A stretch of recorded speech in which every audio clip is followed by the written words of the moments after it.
Mantiene il proprio fascino l'ex cartiera Galvani, tra Ceneda e San Giacomo di Veglia. Non l'unico dei compendi in stato di abbandono lungo il Meschio, ma potenzialmente tra i più affascinanti. La storia di questa struttura, legata non a uno ma a diverse stratificazioni del passato, la rende ancora oggi un luogo capace di ricordare l'aspetto di una Vittorio Veneto a metà tra l'eleganza di un borgo antico e l'austerità di una città fortemente industrializzata.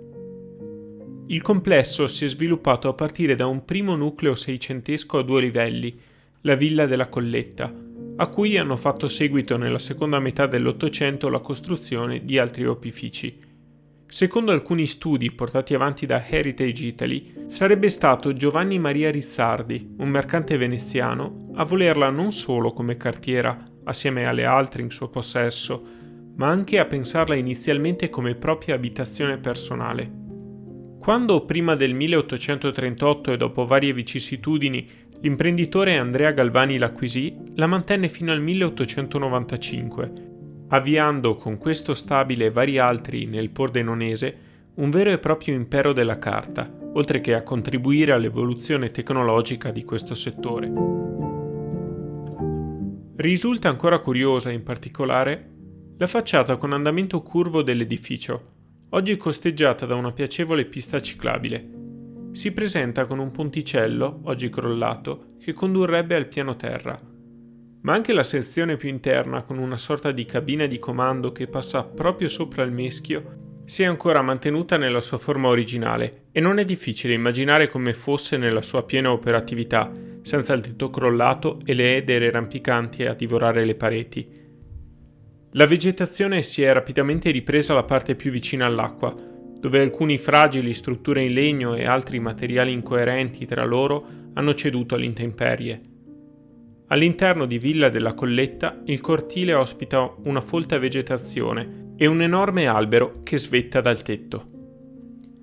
Oggi la villa e i 3 opifici sono definitivamente abbandonati e il complesso è stato messo all'asta.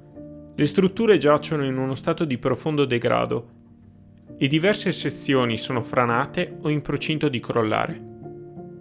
Di positivo però c'è che l'intero complesso è stato oggetto di un articolato iter progettuale finalizzato al restauro conservativo e di riconversione urbanistica che lascia intravedere per i più ambiziosi un progetto in grado non solo di ridare dignità alla zona, ma di farne brillare le potenzialità. Gli stralci del progetto riguardano il recupero e il risanamento conservativo della villa e la riqualificazione delle aree scoperte, la demolizione delle tettoie oggetto di condono edilizio e il recupero della loro volumetria.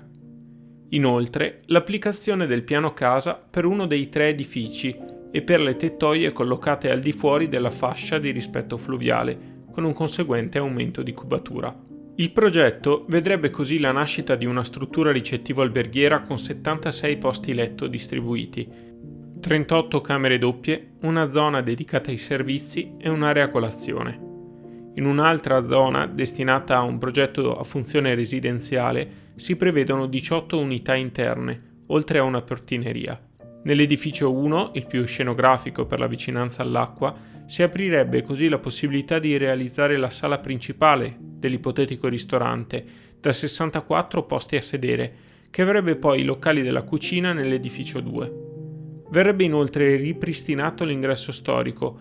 Il valore stimato di mercato del compendio, considerando anche questo progetto di restauro, ammonta a circa 860.000 euro, che scendono a 602 considerandolo al valore di liquidazione e realizzo. Una somma che a qualche lungimirante potrebbe sembrare adatta per un investimento che, oltre al colosso cadente della Galvani, potrebbe portare beneficio a tutta la città.